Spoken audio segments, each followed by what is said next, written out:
This is for all you multi-talented, multitasking, multi-everything people out there. Take it away. Find your glory, write your story, fearless feet will carry you. Time you own it, take your moment, be a fire burning through. Hustling from night until morning, grinding it out, it won't be long. Feel your power, it's your hour, you inspire, you are strong. Enjoy your Zoa. No applause? You're all fired.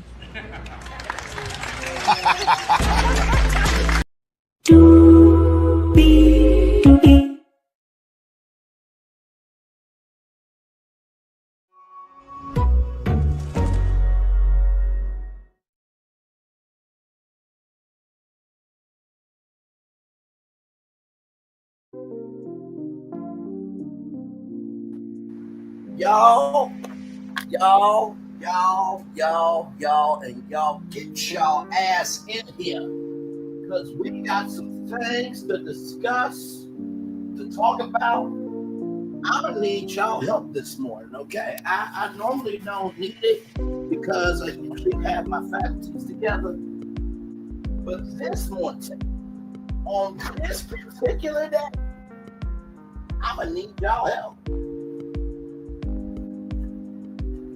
Give me a moment.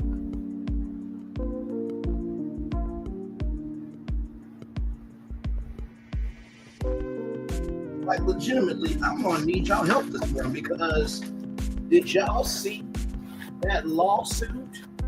Well, not the lawsuit, but did y'all see that indictment against Latoya Cantrell? Did y'all not see that over the weekend? Yeah. I don't know about you, but you cannot make anything up of this year.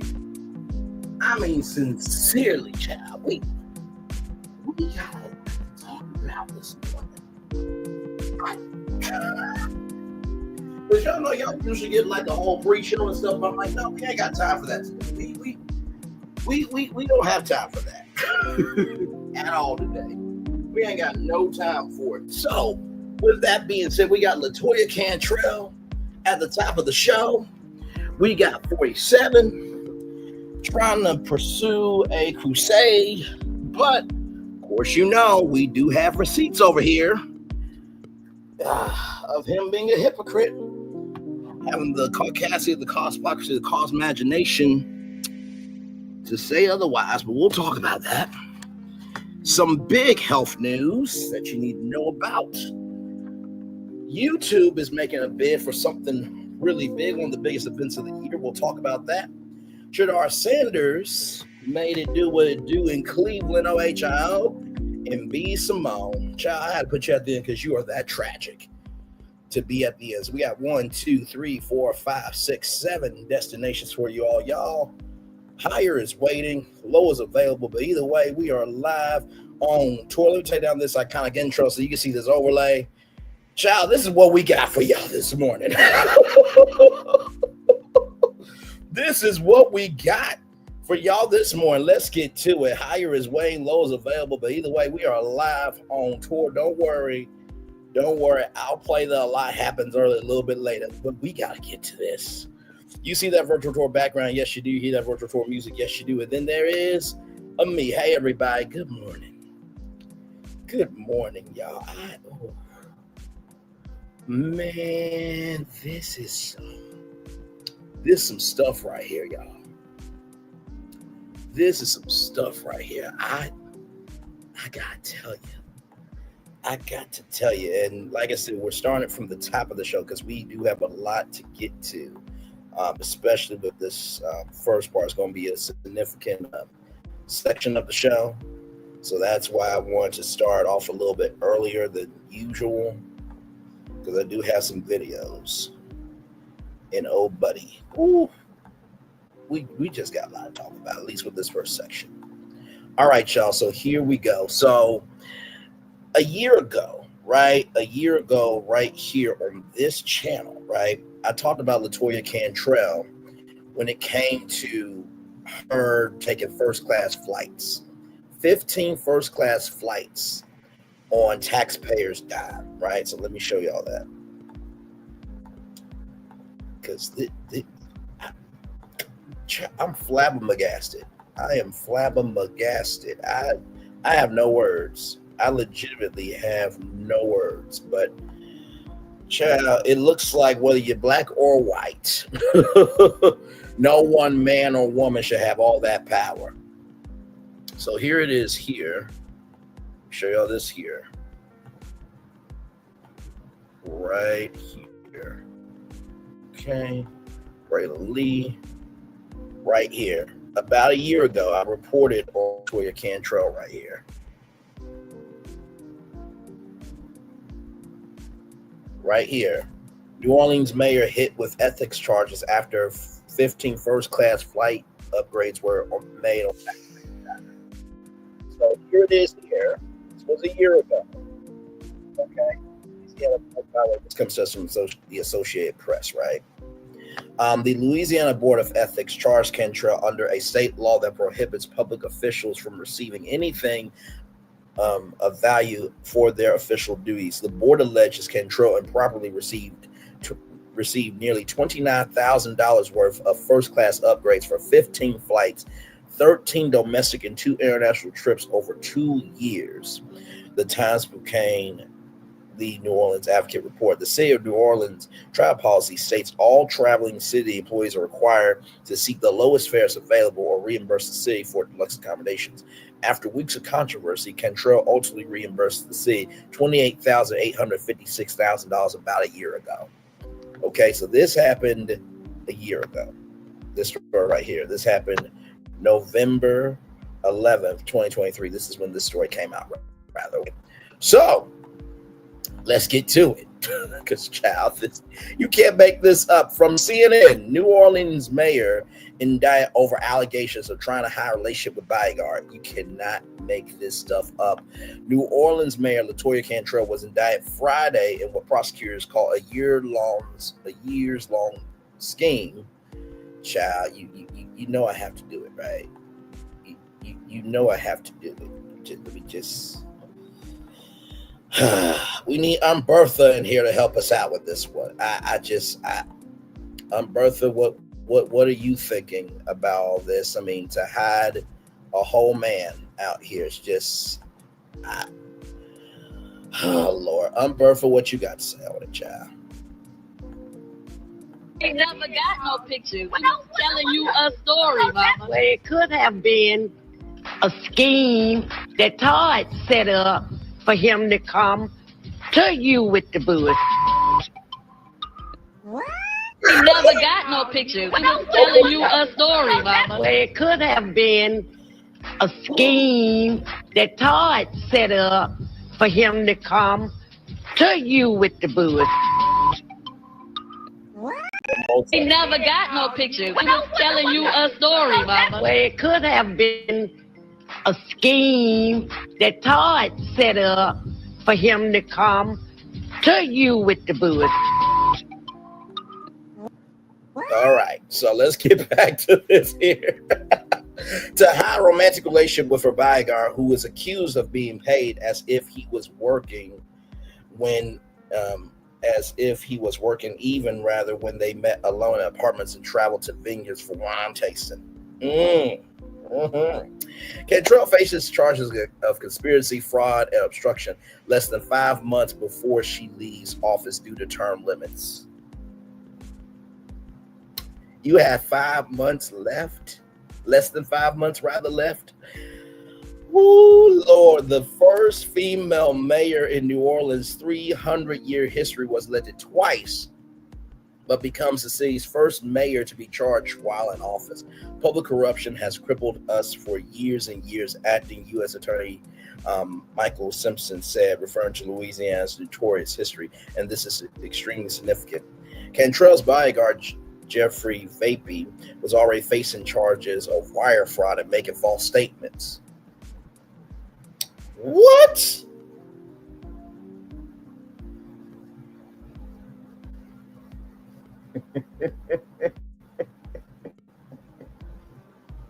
Nope. I I see the joke. No, we're trying to be better. No, we're not doing. No. I know that there was somebody arrested in another state for wire fraud. Okay, using somebody's signature for a particular contract, but that's not what we're talking about here. It could be in this indictment, but that's not what we're talking about here. Making false statements. I believe they did that too, but anyway, he has pled not guilty. Rather, a grand jury returned an 18-count indictment Friday that added Cantrell to the case. They are accused of exchanging encrypted messages through WhatsApp to avoid detection and then deleting the conversations. The mayor and Vappy have said their relationship was strictly professional, but the indictment portrayed it as personal and intimate. Oh, you know what? I know what it is.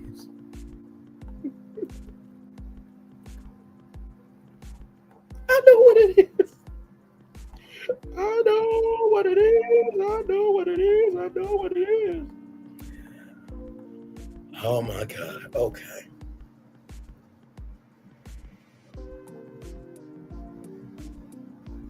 I know exactly what this is. And I just wonder if this happened at Essence Fest. Let's watch this, okay? Now what we'd like to do is say hello to some of you. The way we're going to do that is using our cameras. So if you look at the screens, we're going to come looking and see who's out there to say hello to. Let's go looking, please, for the first person to come up on the big screen.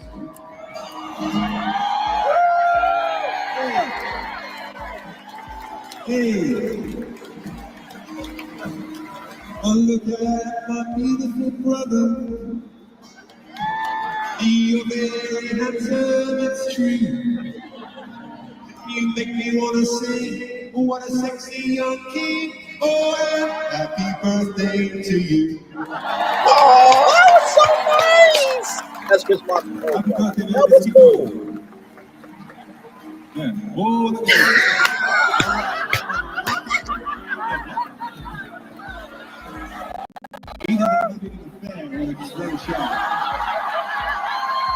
I think that's what happened in New Orleans. I kind of think that's what happened in New Orleans. Let's watch that one more time.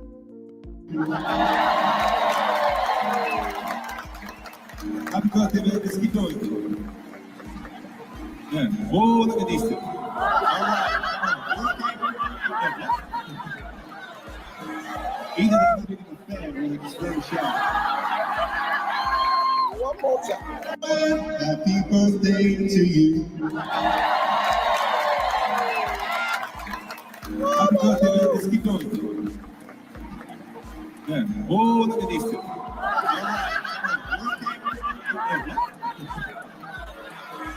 Either they're living in a fan or they're just very shy. I think that's what happened in New Orleans. App captured dreamy chats. Oh my God. The city of New Orleans said in a statement that it was aware of the indictment and that the mayor's attorney is reviewing it. Until his review is complete, the city will not comment further on this matter, the statement said. Cantrell hasn't sent out a message on her official feed on Twitter since July 15th, when she said the city was experiencing historical declines in crime. Not you saying that on July 15th, but yet you did a historical crime by being the first sitting mayor in New Orleans to be indicted. I can't. In a WhatsApp exchange, the indictment says Vappy reminisced about coming to Cantrell to Scotland in October 2021, saying that's where it all started. In Scotland, eh? Oh, my Lord. I know there's kilts over in Ireland. I think there might be kilts in Scotland, too. Did Vappy wear a kilt and y'all did a little something together in terms of a dance, and then became more than a dance? I'm just asking questions here.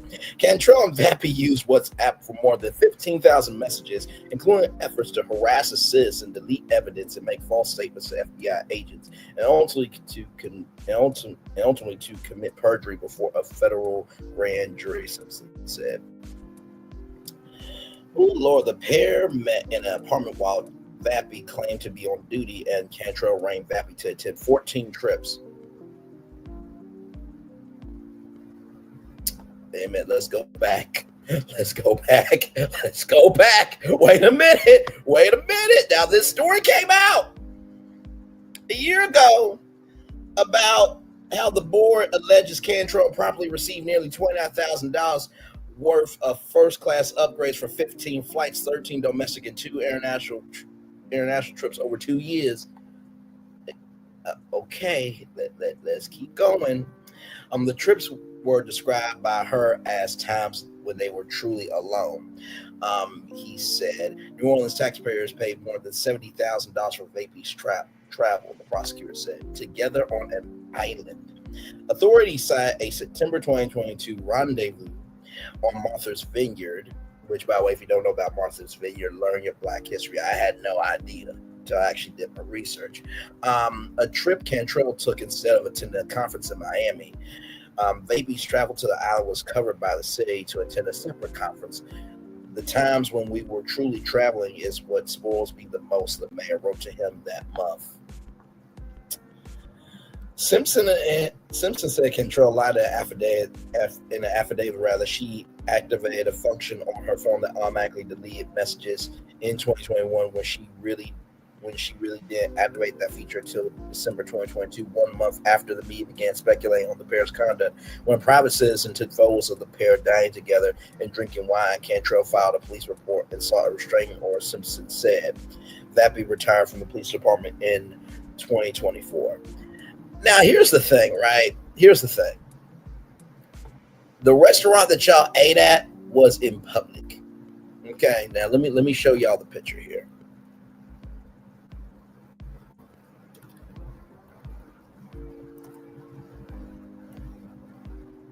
Because I want to show y'all this, okay? Hang on, here is that picture. Give me a moment.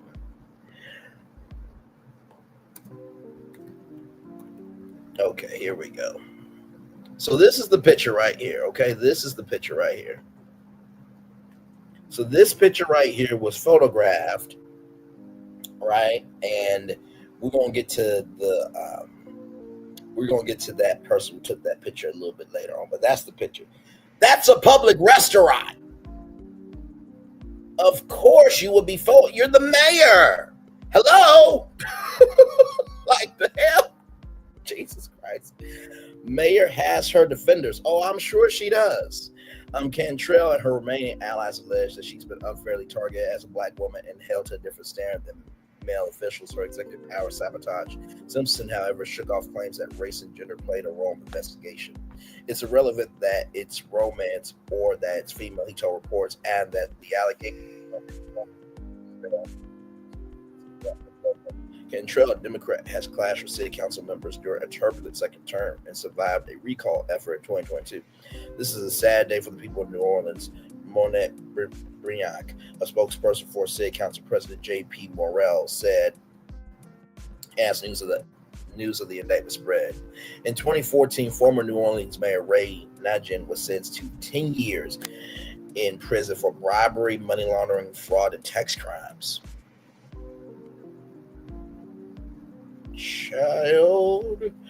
The charges stem from his 2 terms as mayor from 2002 to 2010. Wait a minute, when was Hurricane Katrina was during that time, right? Y'all give me a moment.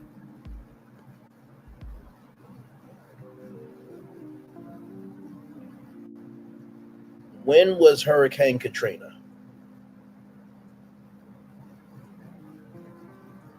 2005. So that was during the time Hurricane Katrina happened. August 29th, 2005. So Mayor Ray Nugent was mayor when Hurricane Katrina happened.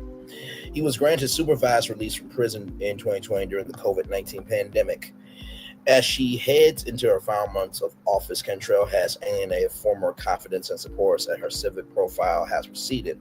Her earlier achievements were eclipsed by self-inflicted wounds and bitter feuds with a hostile city council. Not another Chicago mayor incident. Oh my lord. Oh my lord. Oh. Child. Whether it's a black woman up north being a mayor or a black woman down south being a mayor, this is some shit right here. Whoo, Lord. Political observers say the mayor's role has weakened following voter-approved changes to the city's charter meant to curb her authority. Earlier this year, Cantrell said she faced very disrespectful, insulting, in some cases, kind of unimaginable treatment. Her husband, attorney Jason Cantrell, died in 2023. So yeah, that's that, but there is more. Inside the 15,000 WhatsApp messages at center of Cantrell indictment, this comes to us, right, from Fox 8, local first in New Orleans, Louisiana. Shout out to them. Federal prosecutors say texts reveal personal trips, concealed means, and coordination to avoid detection.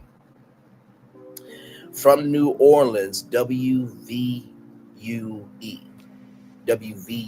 sorry there.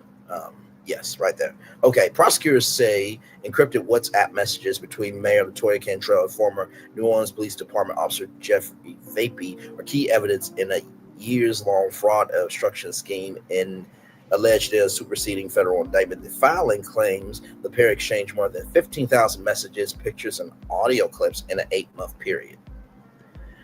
Prosecutors say these communications were used to arrange private means, coordinate travel, avoid public detection, and in some cases intimidate subordinates and mislead investigators.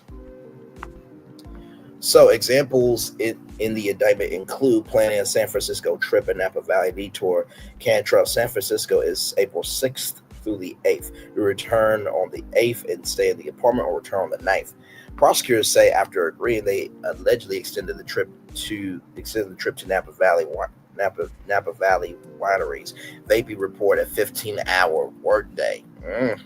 Plan a Washington, D.C. trip they needed. Cantrell, I want to leave on Sunday. Will you be going? Vapey, absolutely, if it's possible. Cantrell, okay, I will make it happen. Boy, do we need this. Not do we need this. Oh, my. Prosecutors claim that this was a 3-day trip for a 1-hour meeting. Wait a minute, what?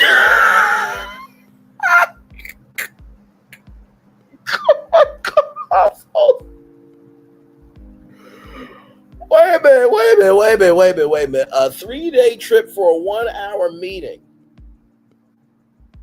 Wow. Okay. This is some crazy work. Arranged to maximize time together, coordinating to avoid public view. Maybe, hey, baby, I'm going to lunch with the guys, then come be with you at the end of today's conference. Cantrell, okay, good. Let me know about where for lunch to make sure I'm out of sight. And you mean to tell me that the attorney... Hang on, let me go back. Let me go back.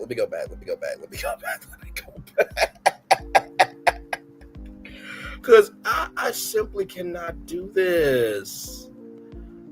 Are you kidding me? Oh my God. Hang on. Where is it?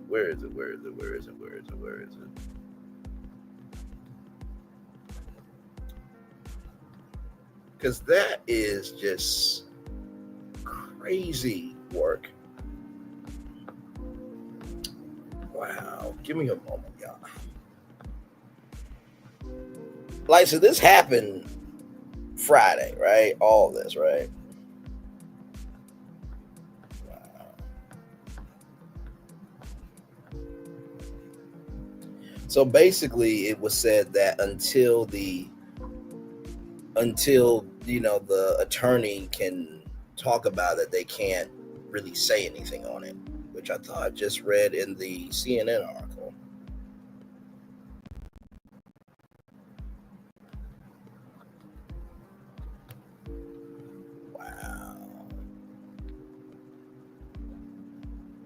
Oh, right here. The city of New Orleans said in a statement that it was aware of the indictment and that the mayor's attorney is reviewing it until his review is complete. The city will not comment further on this matter. What do y'all need to comment on? Hey, baby means relationship. You cannot make this stuff up. Prosecutors allege these messages show Cantrell and Baby use resources, including taxpayer-funded travel, for personal purposes, while concealing their relationship from the public and investigators. The indictment also claims Cantrell deleted thousands of these messages after being subpoenaed, misled a federal grand jury about her deletion practices, and withheld more than 50 responsive records from investigators. Cantrell has denied wrongdoing. She is charged with conspiracy, wire fraud, obstruction of justice, and false declaration before a grand jury. Child, listen. So I got the indictment. Okay, I got the indictment. We're going to read it a little bit later on tonight. Okay, that's what we're going to do. We'll read it a little bit later on tonight. Y'all, here's the thumbnail for it, okay? The bite made y'all look guilty. Above all else, you will always love her because your sausage and her seasonings, a.k.a. her essence, and you came together and had a festival. Yeah, yeah, I did that thumbnail. Yes, I did. So we'll talk about that tonight at 8:30, okay? So here's some dynamic video to add to this, to give y'all context, conjecture, and connection. Child, let's roll it. It has been a historic day in New Orleans. For the first time, a sitting mayor of New Orleans is facing federal charges. Today, a federal grand jury handed up an indictment against Mayor Latoya Cantrell and her former bodyguard, Jeffrey Vappy. She faces 11 counts, including wire fraud, obstruction, and lying to a grand jury. This all centers around their alleged romantic relationship and how much it cost the city of New Orleans. The indictment alleges that for about 3 years, Cantrell manufactured opportunities to travel with Vappy to engage in personal activities at taxpayers' expense, costing the city about $70,000. And Cantrell and Vappy are accused of trying to cover up their relationship by lying, even under oath, and deleting WhatsApp messages. We've got it all covered tonight. Coming up, we are taking you back to a sit-down interview in late 2023 between the mayor and investigative reporter Katie Moore. That's when Katie asked Cantrell about her compliance with investigations. Plus, we're hearing from the attorney of Ann Bro, the woman who took an infamous picture of Cantrell and Vappy at Tableau Restaurant that led to a major legal fight. And we're looking back at the highs and lows of Mayor Cantrell's political career. But first, WWL Louisiana Chief Investigative Reporter David Hammer takes us through what we've learned about the indictment today.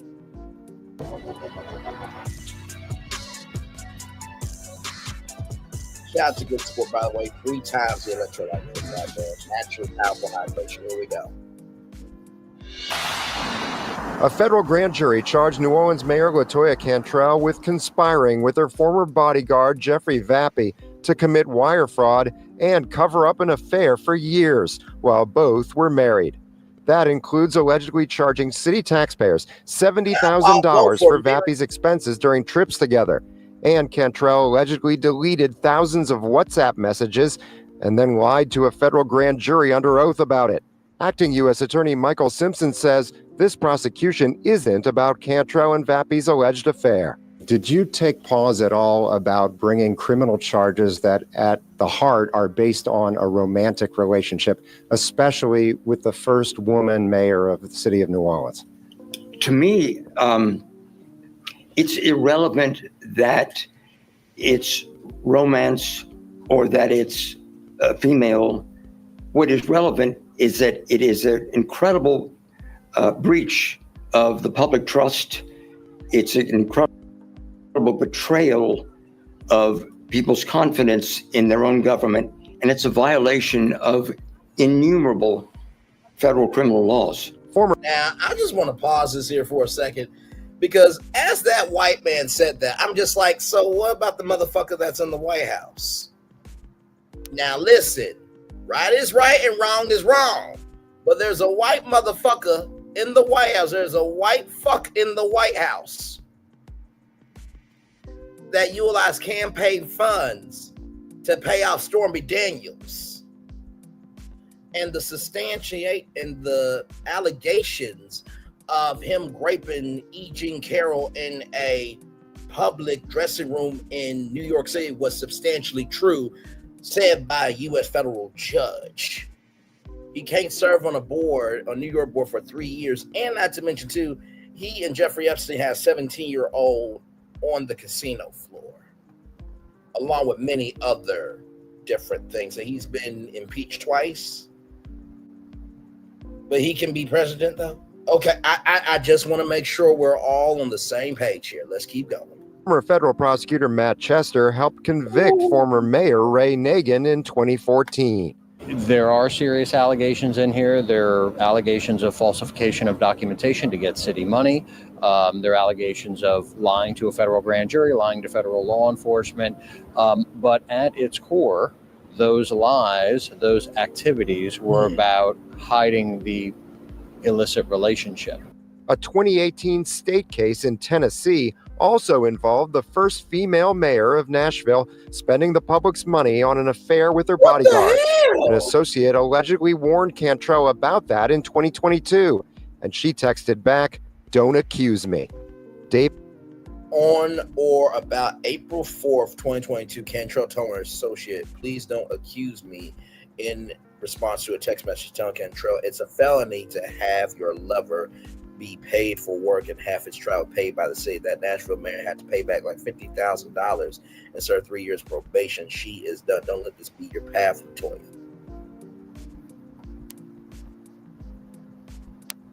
You know, there's always a pebble. Then there's a rock. Then there's a brick. Then there's a boulder. Then there's a wall. Then there's a wrecking ball. Let's roll. David Hammer, WWL, Louisiana. Now, the mayor's indictment is a summons, so Mayor Cantrell will not be remanded into custody, but will eventually appear for an initial hearing. The Home Rule Charter says the mayor can only be removed from office if she's found guilty, but she could also choose to resign. And today's indictment lays out a timeline of how the federal investigation unfolded. It reveals Cantrell testified before a federal grand jury 5 months before she sat down for an interview with Katie Moore. We were hearing that investigators had subpoenaed her communications, and here's what she had to say. In terms of target, I don't know even what that means. So relative to any investigations, what I do is comply. And what I encourage all of my employees to do is to comply. We want effective government, and I want to ensure that we're doing everything the right way. So we welcome investigations, and we've proven that. What have they asked for? I don't understand what you're asking me. Have federal investigators asked for any communications that are yours or anything related to you? That was a simple question. What have they asked you for? What the fuck? Okay. From City Hall via subpoena? Investigations that are ongoing, and we're complying. Okay, so you don't want to say? I don't know what you're asking me. You're asking me, you're being inappropriate in terms of what you're asking me. But what I will say, how is she being inappropriate, child, when, like I said, the board alleged that Cantrell improperly received $29,000 worth first-class upgrades for 15 flights, 13 domestic, and 2 international trips over 2 years. You're a public figure. Handle your scandal. In all investigations that are ongoing, regardless of any agency, the city of New Orleans and me, Latoya Cantrell, will always comply. And how is that an inappropriate question to ask what federal investigators have asked you for?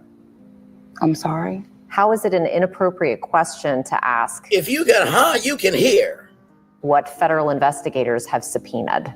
Because, first of all, it's in regards to investigations that are ongoing, and investigations ask for certain information, and we all comply, and we'll continue to do that. I think she's just saying, we kind of asked and answered it, so we can just... Yeah, I mean, it's investigations and any and all. And the city of New Orleans and me as mayor will always comply. But today's indictment alleges she did not fully comply with the grand jury subpoenas by failing to turn over thousands of WhatsApp messages that were manually deleted. Questions remain about her role in the federal case against building inspection company owner Randy Farrell. He's accused of bribing an unnamed public official, but his indictment makes it clear that public official was Cantrell. At this point, she has not been officially accused of any crime in that case.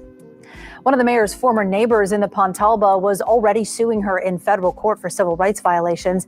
Bro claims the mayor improperly accessed and published her confidential information. And now those claims have popped up in Cantrell's federal indictment. Amelia Strahan reports. The situation between the woman who took this infamous photo and Mayor Latoya Cantrell was mentioned about half a dozen times in her indictment. She let me know where she was, and she said, wow. And for Bro's attorney, Justin Schmidt, it reaffirms claims made in their own lawsuit against the mayor about a year ago. This was a confirmation to what we had suspected all along, and it kind of gave a few more breadcrumbs. Last May, Bro snapped a photo of Cantrell and Jeffrey Vappy eating lunch together in the quarter while he was on the clock as her bodyguard. The photo quickly sparked a bitter legal battle between Bro and Cantrell. When the photo made it to media outlets, the mayor went to police and attempted to file a restraining order. Bro filed a federal lawsuit claiming the mayor published her social security number, an old driver's license photo, and a prior domestic violence arrest that was expunged after Bro was deemed the victim. When we initially filed. So wait a minute. So you mean to tell me because you slipped up, you want to put out a DV victim after she was cleared, right? After she was cleared of any charges. And you put out her SSI number and her license. She's a public citizen. But also, too, she's got the right to anonymity. See, God don't like ugly. And he doesn't like arrogantly pretty energy either. Let's keep going. By the way, shout out to the 6 people that were just here. I saw y'all. Thank y'all for stopping through. Let's keep going. The lawsuit, we weren't sure exactly how the information came about. Friday's federal indictment of Cantrell, which centers around her relationship with Vappy, doesn't list Bro by name, but alleges the mayor, quote, abused her public position to seek non-public information in support of and to obtain a temporary restraining order against a New Orleans resident who photographed and shared images of Cantrell and Vappy dining and consuming alcohol together. But how Cantrell got her hands on that non-public information isn't clear. So there's still another actor out there that we don't know who it is, whether that's Jeffrey Vappy himself, whether it's a colleague or friend of Jeffrey Vappy that he had to do it. Schmidt says he hopes authorities will have answers soon. In New Orleans, Amelia Strahan, WWL, Louisiana. Schmidt says they'll be amending their lawsuit in light of the indictment. Other city leaders are weighing in tonight, including 2 council members vying to be the city's next mayor. City Councilman Oliver Thomas said, quote, the announcement today reminds us of the need to let the justice system work in a fair, timely fashion and without regard to politics or preference. I'm praying for Mayor Cantrell, her family, and all New Orleanians. These are critical times for our city to get back on track and to stay focused on building a city that works and thrives for everyone. And Council Vice President Helena Moreno said, quote, the mayor is entitled to a presumption of innocence and a vigorous defense. Councilmember Moreno's focus remains on a new way forward for New Orleans. Restoring basic services, creating opportunity, and putting people first will continue to be her priority. Cantrell made history as the first ever woman to be elected as mayor of New Orleans. Now her political legacy is under a much different spotlight. Alyssa Curtis is taking a look back at the highs, the setbacks, and the turning points that have so far defined Cantrell's time in office.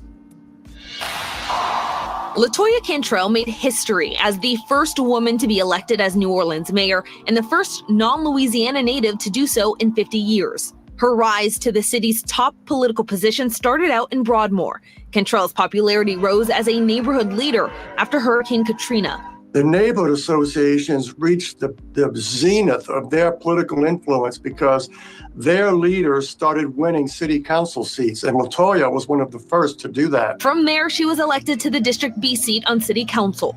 WWL Louisiana political analyst Clancy Dubo says she was great with constituent services as a council member. She was outstanding at that. Then on May 7th, 2018, she was sworn in as mayor. We're worthy of a clean and safe city. We're worthy of good paying jobs and great opportunities for all. At that. Then on May, I think this was her daughter, maybe. That looks like a city official there. I don't think that that's her husband, but still, this is the daughter. And it's like, if you're single, do what you want to do. But when you have responsibility, you should be about something. 7th, 2018, she was sworn in as mayor. We're worthy of a clean and safe city. We're worthy of good paying jobs and great opportunities for all people, worthy of quality, affordable housing. Her first year, she claimed a victory when she was able to secure an infrastructure deal, getting millions for Sewerage and Water Board. Dubo says that's something previous mayors were unsuccessful at, and she hired a new head of the utility. But she also had some bumps in the road during her first term, like failing to deliver on the promise to stop nickel and diming residents on traffic cameras, and hiring, then quickly firing Warren Riley as the police superintendent. Dubo says one of, if not the high point of Cantrell's tenure as mayor was her response to COVID. This weekend events, we're making the call, I've done that, to cancel all of them. She shut the city down and we flattened the curve, as they said. And she kept it that way. Dubo says Ida was different, though. He says while she's great in the midst of emergencies, the aftermath is tough for Cantrell. He says that may have been when the tides turned for her. I don't think there was just one thing, but it was the post-Ida. When the city ceased functioning at an acceptable level after Hurricane Ida. She was reelected in 2021, an election that saw extremely low voter turnout. We pulled it off. Second term, another 4 years. And her second term has been mired with much more scandal. In the past few years, Cantrell has faced a failed recall effort, criticism for thousands of dollars in upgraded flights on the city's dime, plus a federal look into purchases made by her image consultant. Cantrell's communications director was barred from working for her administration after they spent taxpayer money on mailers touting her achievements. Plus, she's had a rocky relationship with the city council. Dubo says while she had some highlights, her legacy as a New Orleans politician will certainly include dysfunction. It's going to be a mixed bag, but mostly she's not going to be remembered favorably. Alyssa Curtis, WWL, Louisiana. Of course, we will continue to follow the federal investigation into the mayor as it continues, and we will bring you any new updates or developments. Make sure that you stay tuned to the WWL Louisiana News. You can also get alerts from our social media pages or check out our website, WWLTV.com. To talk about some more about this indictment. As we've been sitting here, you've been combing through it. I think one of the most important questions in this indictment revolves around whether or not she destroyed evidence. And that's usually one of the most serious charges that people face is number one, lying to the grand jury allegedly and destroying evidence and deleting those text messages and not turning over messaging, including the WhatsApp messages, to federal prosecutors whenever they initially had issued a subpoena asking for her communications with probably Vappy. That's right. And you can see in the indictment that there are two different overt acts stated. One was not complying with the subpoena for documents, not turning over everything she had in her possession. Mm-hmm. The other is lying to the grand jury with testimony and an affidavit. So coming in two different forms, documents as well as her testimony. It does then go on to include those 15,000 WhatsApp messages and her attempts to erase those, looking up the security features on the phone on how to delete. And apparently she made, I guess, a kind of error. This is how your contractor feels when you... So after you did comply with the subpoenas and also too, you wasn't really about it in testimony. Miss their invoice, mess up their onboarding.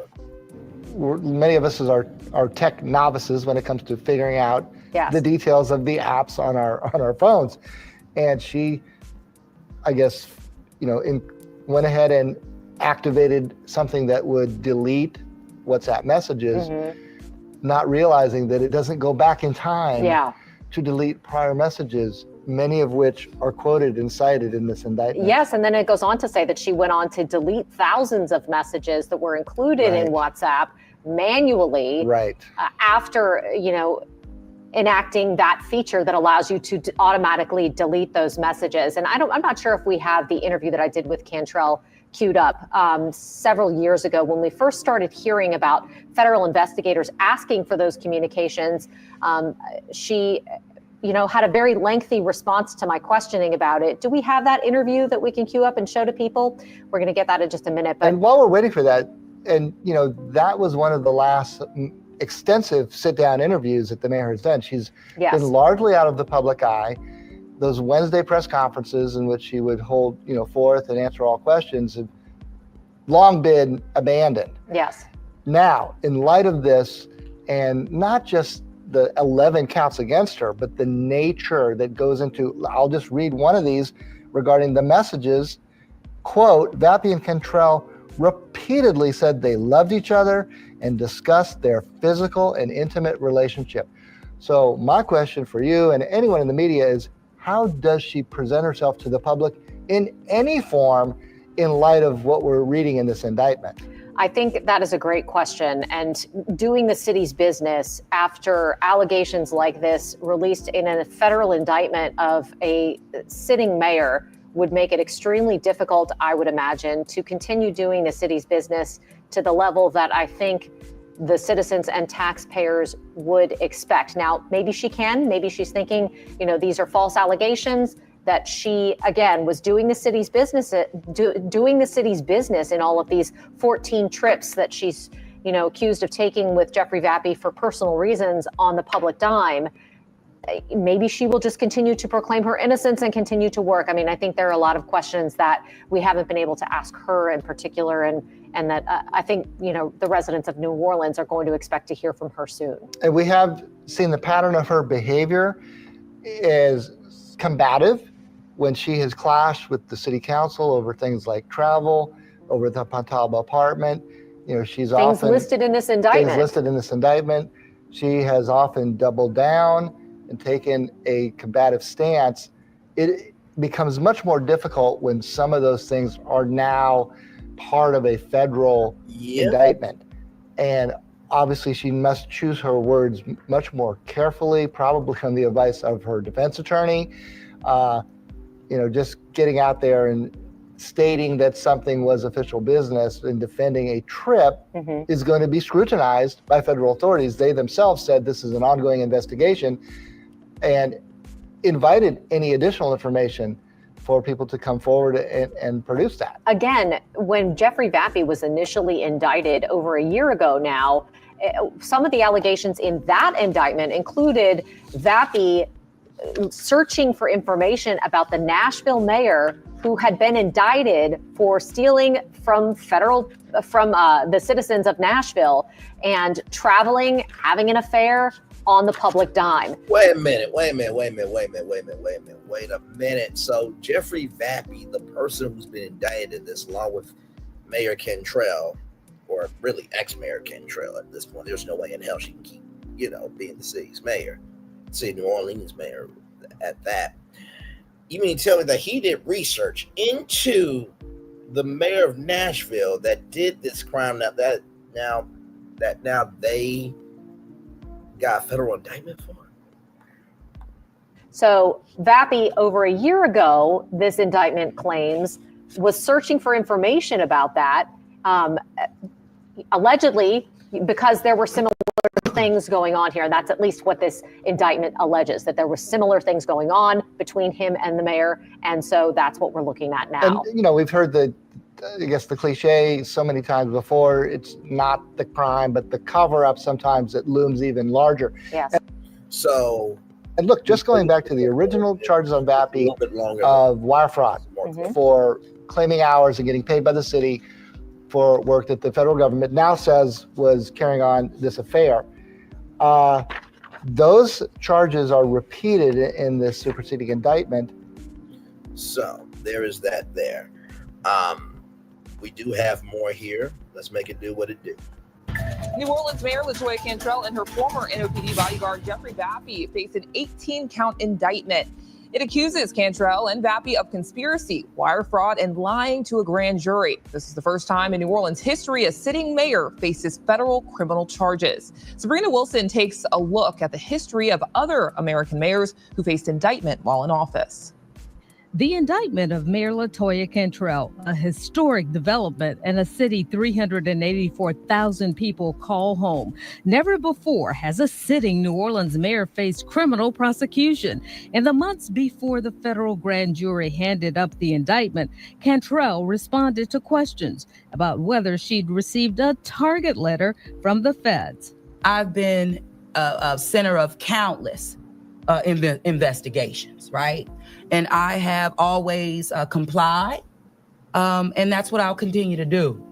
I do know that this seems to be kind of prevalent relative to Black leadership, you know, and I think that I'm not exempt from that. Like all defendants, Cantrell is presumed innocent until proven guilty. And while she's the first New Orleans mayor to be under indictment, she's not the first who's faced federal corruption charges. January 2013, Ray Nagin was indicted on 21 charges, including conspiracy, bribery, and honest services wire fraud, 3 years after he left the mayor's office. Federal prosecutors said Nagin used his public office and official capacity to provide favorable treatment, including awarding contracts that benefited individuals, providing him bribes and kickbacks. In 2014, a jury convicted Nagin on 20 of the 21 charges, and a judge sentenced him to 10 years in prison. Dr. John Pelissero, Director of Government Ethics at the Markela Center for Applied Ethics at Santa Clara University, says it's not an anomaly for elected officials to be indicted. Unfortunately, it's become all too common for public officials to find themselves ensnared in some inappropriate activity, from corruption to taking bribes, to trying to make themselves benefit financially as a result of their public office. September 2024, a grand jury handed up a federal indictment against New York City Mayor Eric Adams. Adams is accused of accepting illegal campaign contributions and free overseas trips from people looking to buy influence in New York City government. In 2019, Baltimore Mayor Catherine Pugh resigned under pressure and later pleaded guilty to federal conspiracy and tax charges. That same year, federal prosecutors arrested and charged Fall River, Massachusetts Mayor Jazel Correa for allegedly extorting hundreds of thousands of dollars in bribes from marijuana vendors. Correa was convicted and sentenced to 6 years in prison. 2015, Dr. Felix Roque, who was mayor of West New York, New Jersey at the time, was indicted for allegedly taking bribes for referring patients to a medical imaging company, but was later acquitted. In 2014, the feds arrested Charlotte, North Carolina Mayor Patrick D'Angelo Cannon on federal theft and bribery charges. He stepped down hours later. In 2008, Detroit Mayor Kwame Kilpatrick resigned as part of a plea deal involving state felony charges. Then in 2013, he was found guilty of federal corruption charges. Dr. Pelissero says examples such as these often lead to the erosion of public trust.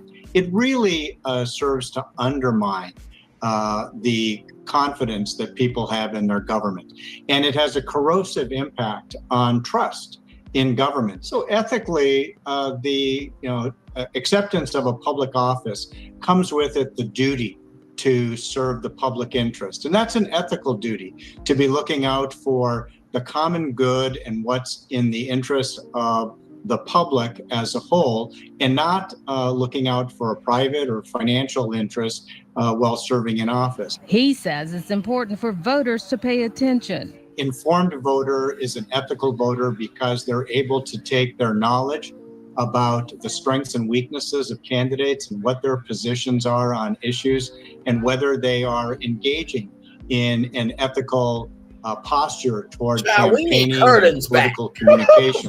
Regardless of the outcome, Cantrell's indictment still carries weight. Even if they come out of the investigation or the trial as not guilty, it still has created the perception in citizens' eyes that there's something corrupt in the culture of government that sort of led to these investigations and possible indictments of their public officials. And that's an unfortunate outcome. Yes, indeed. Now, I already showed you guys this video here about Ann Bernard's connection to the Mayor Cantrell indictment, but I will show you guys one more time here. Here we go. One of the mayor's former neighbors in the Pontalba was already suing her in federal court for civil rights violations. Enbro claims the mayor improperly accessed and published her confidential information. And now those claims have popped up in Cantrell's federal indictment. Amelia Strahan reports.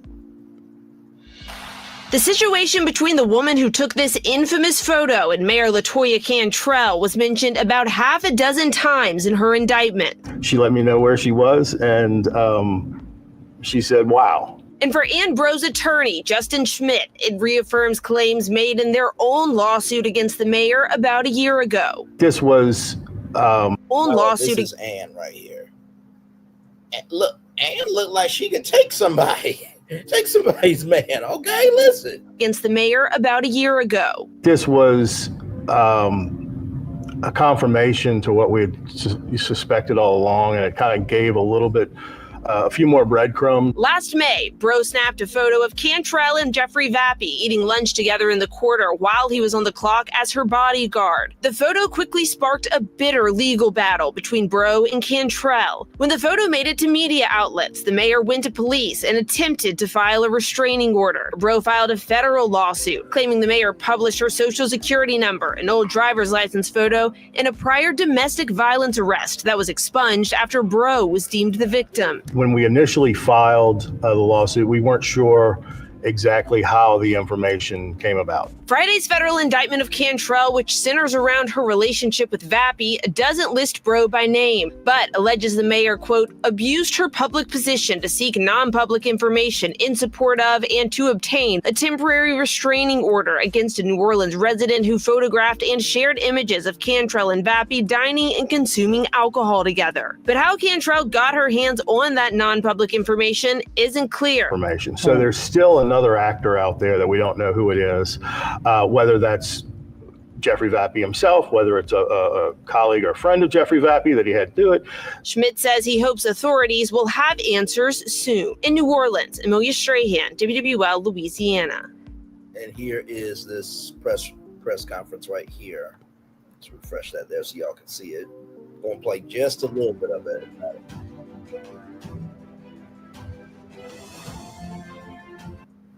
Earlier today, a federal grand jury returned an 18-count superseding indictment charging New Orleans Mayor Latoya Cantrell and former New Orleans Police Department officer Jeffrey Paul Vappy II. They are charged with a series of fraud, obstruction of justice, and false statement offenses for their role in a nearly 3-year fraud scheme that we allege exploited their public authority and positions. The indictment alleges that in October of 2021, Mayor Cantrell and Jeffrey Vappy, a member of her executive protection team, developed a personal, intimate relationship. From that time until Mr. Vappy's retirement in June of 2024, they embarked on a scheme to defraud the city of New Orleans and the New Orleans Police Department a year ago by exploiting Vappy's job and Cantrell's authority as mayor to have the city and the New Orleans Police Department pay Vappy's salary and expenses during the times that Vappy claimed to be on duty, but when he was actually engaged in personal activities, usually with Ms. Cantrell, but sometimes alone at the Pentalba apartment. The indictment further describes the many steps that Cantrell and Vappy took to hide their scheme and to perpetuate their continued fraud, including using a secure messaging platform, WhatsApp.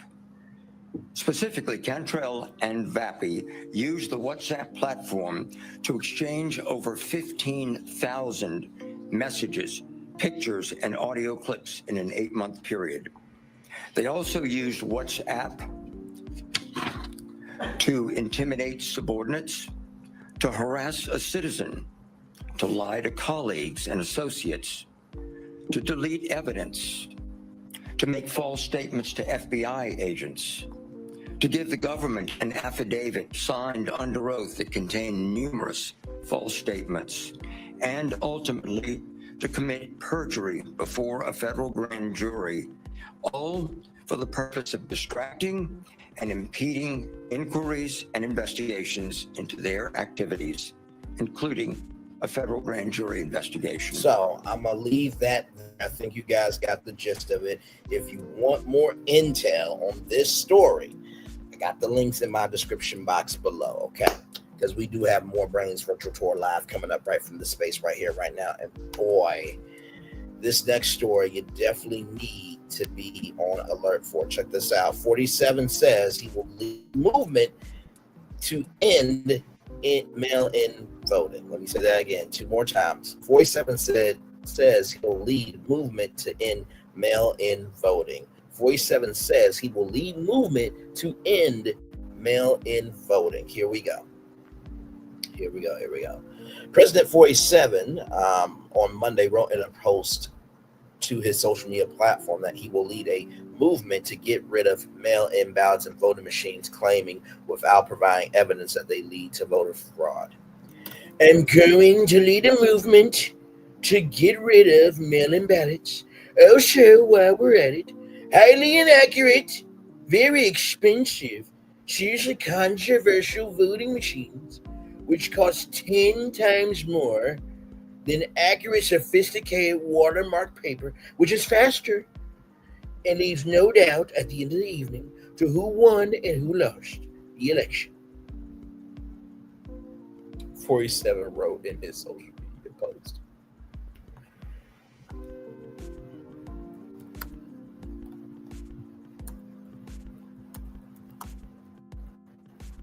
I just want to bring up something real quick.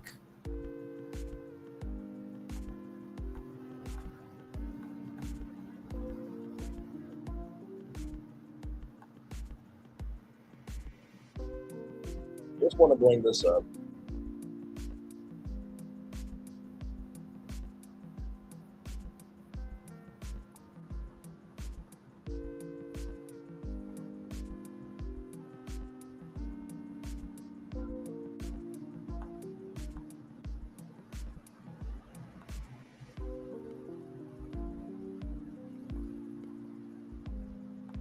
I think this is it.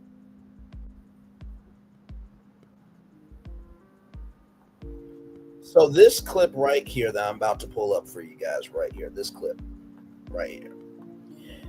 This clip came out 1 year ago on June 24th, 2024 from MSNBC. I want y'all to listen to this. Y'all see the title of the video. After I lost the election, brand new audio, 47 minutes, he lost the 2020 election. I just want to play this for y'all. Here we go. He said something to the effect of, I don't want people to know we lost, Mark. This is embarrassing. Figure it out. We need to figure it out. I don't want people to know that we lost. Hi again, everyone. It's 5 o'clock in the East. Trump knew all along, right, that he lost. Even though he has raged now for 4 years that the 2020 presidential election was somehow stolen from him. In private, even Donald Trump has admitted the truth. Even Donald Trump knows the truth. It's the truth he's so embarrassed about that President Joe Biden, he refers to him as this guy, beat him in the 2020 presidential election. Today, in a brand new tape, never heard before, we're hearing that private admission in the ex-president's own words, on tape. A remarkable slip of the mask, right? Trump's facade made during one of his half-dozen interviews with writer Ramin Sotoudeh, author of a brand new book chronicling Trump's time as host of The Apprentice. We spoke with Ramin on this program yesterday. He told us about this moment. Here is that never-before-heard exchange that came up when Trump was talking about former Fox News commentator Geraldo Rivera. Listen. What was Geraldo like? He was good. He did a good job. Yeah. He was smart, cunning. He did a good job. And are you guys still close, or you know what? No, I don't think so. He is. After I lost the election, I won the election, but he was good. He did a good job. Yeah. He was smart. 2 more times. Cunning. I heard that right. He did a good job. And are you guys still close, or you know what? No, I don't think so. He is. After I lost the election, he was good. He did a good job. Yeah. He was smart, cunning. He did a good job. And are you guys still close, or you know what? No, I don't think so. He is. After I lost the election, I Back to our destination here. 47 said he will begin his efforts by signing an executive order ahead of the 2026 midterm elections. Any such order will likely face legal challenges. Remember, the states are merely an agent for the federal government in counting and tabulating the votes. They must do what the federal government, as represented by the President of the United States, tells them for the good of our country to do, 47 wrote. The Constitution gives power to state legislatures to determine the times, places, and manner of holding elections, subject to acts of Congress that regulate the process. 47 has long sowed doubts about mail-in voting, often over the objections of many Republicans. He's claimed mail-in voting contributed to his 2020 election loss, though no widespread voter fraud has been found. Mail-in voting has become very common. States have shown that fraud in mail-in ballot voting is rare. There's also several safeguards in place to protect against fraud, including signature requirements and barcodes to track envelopes sent by officials. And by the way, let me just say this too. There were people who actually, Republicans, people who vote Republican, they actually kidnapped, stole, what have you, ballots to get rid of them. So the crime that he is talking about, his own people are doing. You can look all those stories up yourself there. The president's post comes after 47 told Fox News that he spoke about mail-in ballot voting in the United States with Russia's Vladimir Putin when the two met in Anchorage, Alaska last week. Oh, you didn't stop by and see Sarah Palin? Putin claimed Russia's war in Ukraine would have happened if 47 had been president. Vladimir Putin, smart guy, said you can't have an honest election with mail-in voting. 47 told Fox News, Sean Hannity, in an interview after Friday's summit. 47 added that Putin said there's not a country in the world that uses it now, though Russia itself also has mail-in voting. Russia's 2024 presidential outcome was shown a landslide win for Putin was declared by many Western nations as not free or fair. The U.S. State Department said it had occurred in an environment of intense political repression that has marginalized or completely silenced all independent voices. 47's former top advisor, Fiona Hill, who was present when 47 suggested in 2018 that he believed Putin's denial that Russia interfered with the 2016 election over the findings of U.S. intelligence weighed in on the issue during an appearance on CBS News Face the Nation on Sunday. Well, look, this is why I'm in Putin, as usual, trying to manipulate U.S. domestic politics, Hill said. She added that Putin wants just sow chaos in the American electoral system ahead of the midterms. Now, just want to bring this to your attention. 47 said he will lead movement to end mail-in voting. Check this out from National Public Radio. 47, while attacking mail-in voting, cast mail ballot again. 47, while attacking mail-in voting, cast mail ballot again. 47, while attacking mail voting, cast mail ballot again. I just bring y'all receipts. That's all I do. None more, none less. President 47 cast a vote by mail ballot in Florida that week after months of questioning the security of the method of voting. In doing so, he returned it to election officials using a technique many Republicans say should be illegal. The way 47 voted shows how he had to walk a fine line, often tweaking his language around voting to adjust for political realities and his own behavior. 47 submitted the Florida primary ballot by giving it to a third party to return. A spokesperson for the Palm Beach elections supervisor confirmed to NPR on Wednesday. Republicans often derisively refer to sending in a ballot this way as ballot harvesting, and it is something that 47 has criticized. So you mean to tell me your own party, who has criticized about ballot harvesting, is something that you did? Okay. And by the way, y'all, President 47 has signed a bill that eliminates $1.1 billion federal funding for public broadcasting system. Get rid of ballot harvesting.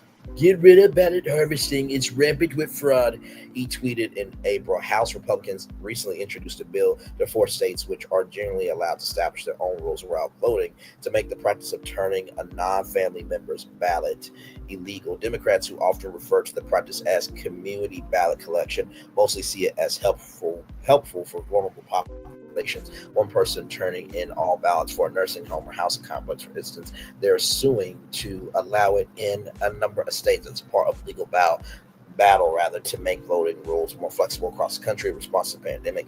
Voting experts are split about third parties returning ballots. Some administrators argue that if an elections office offers things that make returning a ballot easier, such as prepaid ballot postage and ballot drop boxes, then third-party ballot collection need be banned. Others argue that it's very reasonable to limit the number of ballots one person can turn in, as many states do. The largest case of election fraud in recent U.S. history took place during the 2018 midterm elections and involved third-party ballot collection.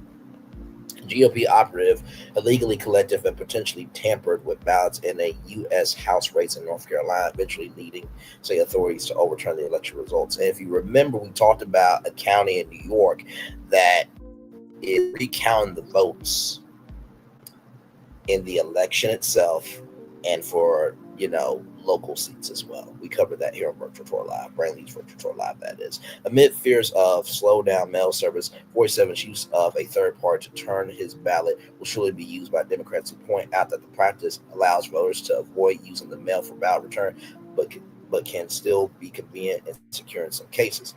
47 votes by mail, but doesn't want you to. If it's good enough for him, it's good enough for us.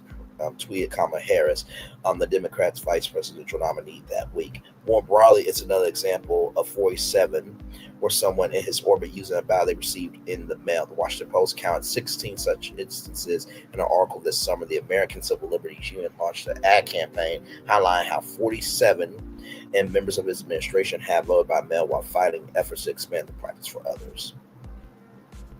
Changing tactics in the earlier days of the pandemic, 47 administration sought to push back against all expansions of voting by mail, argued that people need an excuse to vote using mail absentee ballot. I think there's a wide I think there's a range of concerns about mail-in ballots. Attorney General William Barr said in an interview with National Public Radio in June, I'm not talking about a mail-in ballot for a limited number of cases where somebody is going to be traveling around the world, and the way the state has provided for that is you mail in your ballot. But in Florida, where 47 casted a ballot that week, describes this system as a vote-by-mail system. It has not required an excuse for anyone to vote that way for nearly 20 years. Republicans there have long depended on mail votes from the older, wider parts of the electorate, and whose mail ballots have traditionally been accepted at higher rates than non-white voters. However, this year is different, perhaps due to 47's rhetoric around voting. University of Florida political science professor Michael McDonald, by the way, no relation to the Michael McDonald, the How Sweet It Is to Be Loved by You, sang that. By the way, you should listen to Michael McDonald. He's a legend in singing, okay? That white brother got black soul, okay? The numbers in Florida are really eye-popping, McDonald said. We have, at this point in time, registered Democrats outpacing the registered Republicans in mail-in ballots requests by over 660,000 ballot requests. North Carolina, another battleground state, shows a similar story, with registered Democrats requesting triple the number of mail-in ballots that Republicans have. 47 has tried to reverse course over the past month, saying that voters should feel confident voting using the mail in both states. But yet you're going to lead the movement against it? Okay. White House Chief of Staff Mark Mills said this week that 47 only has an issue with the handful of states that proactively send the ballots to all registered voters without first making them request the ballots. New Jersey became the latest state to announce it would mail ballots to all registered voters, quickly drawing a lawsuit from the 47 campaign Tuesday night. The distinction 47 is drawn between absentee ballot and universal mail-ins in terms of the potential for fraud is nonsensical, tweeted Rick Hasson, a political science professor at the University of California, Irvine. And it's also unclear if the message is getting through to Republican voters. A Wall Street Journal, NBC News poll found out that week found that 11% of 47 supporters plan to vote by mail that fall. And this article here came out August 19th, 2020.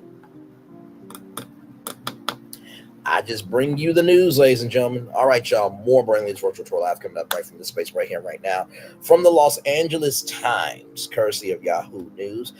COVID surges nationwide with the highest rates in Southwest as students return to school. COVID-19 rates in southwestern United States reached 12.5%, the highest in the nation, according to new data from the U.S. Centers for Disease Control and Prevention released this week. Meanwhile, Los Angeles County recorded the highest COVID levels in its wastewater since February. The spike, thanks to the new highly contagious stratus variant, comes as students across California return to the classroom, now without a CDC recommendation that they receive updated COVID shots. That change in policy, pushed by Health and Human Services Secretary Robert F. Kennedy Jr., has been criticized by many public health experts. Robert F. Kennedy Jr. does not have a medical degree, ladies and gentlemen. The COVID-19 virus SARS-CoV-2 mutates often, learning to better transmit itself from person to person and evade immunity created by vaccinations and previous infections. The Stratus variant first became detected in Asia in January, reached the U.S. in March, and became the predominant strain by the end of June. It now accounts for 2/3 of the virus variants detected in wastewater in the United States, according to the CDC. The nationwide COVID positivity rate hit 9% in early August, surpassing the January post-holiday surge, but is still below last August spike, to 18%. Weekly deaths, a metric that lags behind positivity rates, has so far remained low. In May, RFK Jr. announced the CDC had removed the COVID vaccine from its recommended immunization schedule for healthy children and healthy pregnant women. So you do realize just because children and pregnant women are healthy now doesn't mean they can't become unhealthy later. But he got a job in government? Okay, then. Secretary argued that it was the right move to reverse the Biden administration's policy, which in 2024 urged healthy children to get yet another COVID shot, despite the lack of any clinical data or data to support the repeat boosters tragedy in children.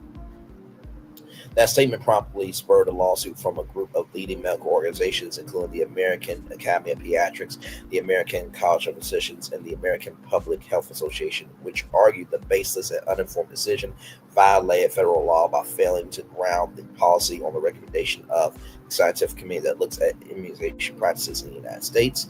The Advisory Committee on Immunization Practices have been routinely recommended updated COVID vaccinations alongside the typical yearly flu vaccination schedule in its update for the fall 2024 spring 2025 season. It noted that in the previous year, a COVID booster decreased the risk of hospitalization by 44% and death by 23%. The panel argued the benefit outweighed isolated cases of heart conditions and allergic reactions associated with the vaccine. The panel also acknowledged that booster effectiveness decreases as new COVID strains for which the boosters were not designed emerge. Nevertheless, it still felt that most Americans should get booster shots. CDC estimates that only about 23% of adults and 13% of children received the 2024-2025 COVID booster, even with the vaccine recommendation still in place. That's compared to roughly half of adults and children who received the updated flu shot at the same time frame. This story originally appeared in the Los Angeles Times. So, not surprised there. Sincerely, this virus was never going to go away. It was just going to, like the article said, just evolve. But we needed to be more on alert. And by the way, everybody, speaking of being on alert, breaking news: police respond to suspicious package in Times Square. We'll get to that here in just a little bit. But you have to act now. I guess call 1-833-880-985 for a free quote. Here's a video from CBS News here. A new strain of COVID is spreading. The CDC says emergency room visits are up across all ages this summer. This new strain, called Stratus, is proving to be slightly more contagious, but the cases are mild. Doctors say the reason for the uptick in cases is summer travel, and symptoms are mostly the same except for one. The only symptom that is different is hoarseness. Folks are still coming in with cough, sore throat, shortness of breath, but that main distinction is the fact that they're coming in with a hoarse voice. Health experts say getting vaccinated remains the best line of defense, but having immunity from a previous COVID infection won't have that layer of protection against this strain. So there you go there. So that's from CBS News. Thank you to that beautiful black sister for that news. Now let's get to this. As you all saw, that was breaking news right here. Breaking news: police respond to possible suspicious package in Times Square. Let's get to that here. Suspicious package in Times Square deemed non-hazardous. New York Police Department says a suspicious package that was under investigation Monday in Times Square has been deemed non-hazardous. The New York City Police Department shared the update around noon, just now after evacuating part of the popular tourist destination. Police said they received a call around 10:30 a.m. for a possible suspicious package at West 43rd Street and 7th Avenue in Midtown Manhattan. Investigators said they were looking for someone who dropped the package to the left. Chopper 2 flew overhead where the NYPD bomb squad could be seen blocking off streets.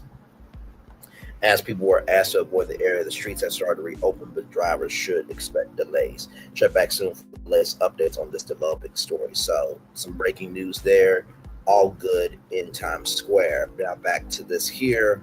In case you did not know from the Houston Chronicle, the Stratus variant dominates COVID-19 surge in Texas. Okay.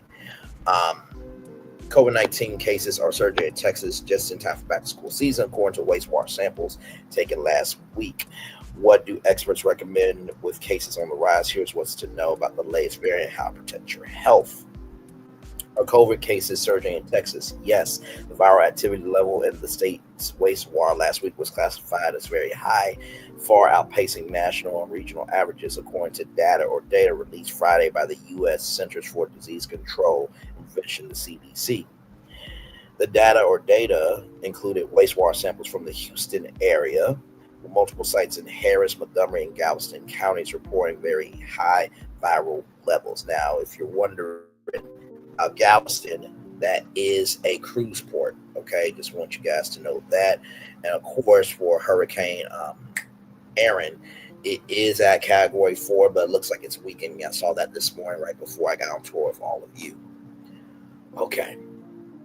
Though COVID-related deaths and emergency department visits are far below levels seen during previous spikes, the virus is on the rise in 34 states, including Texas, according to CDC forecasts. Okay.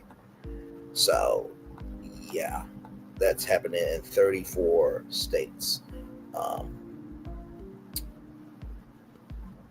I just clicked this here just to see what states, but it's not showing.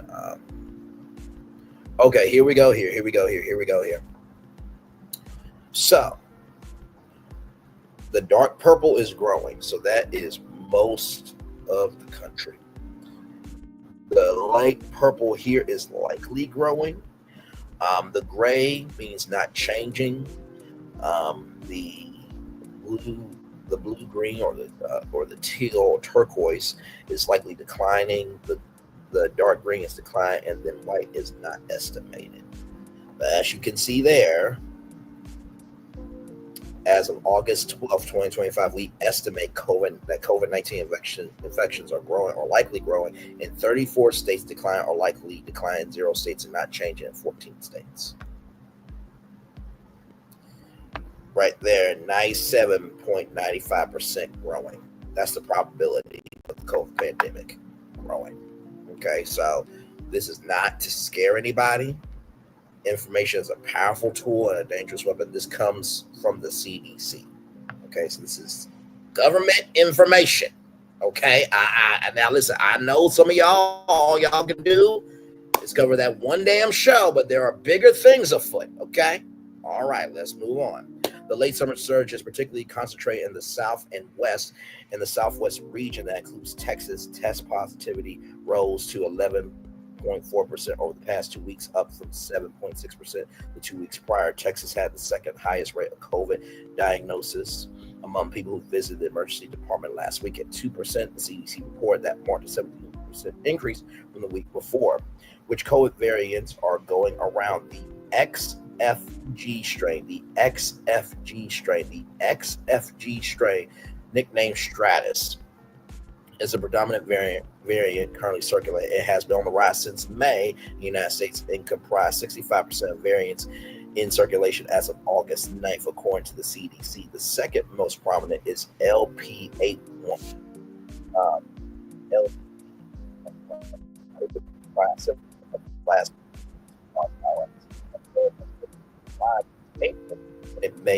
When it made up over half of our activity, the Nimbus variant, which we covered the Nimbus variant here on Bringing This Virtual Tour Live, which drew media attention for reports of particularly painful sore throat symptoms, has declined, was not detected in last week's wastewater samples. So let me pause that there. Oh, no. Okay, never mind. Can we do this? I'm trying to, y'all. I'm trying to. All right, so here we go. Here, let's play this.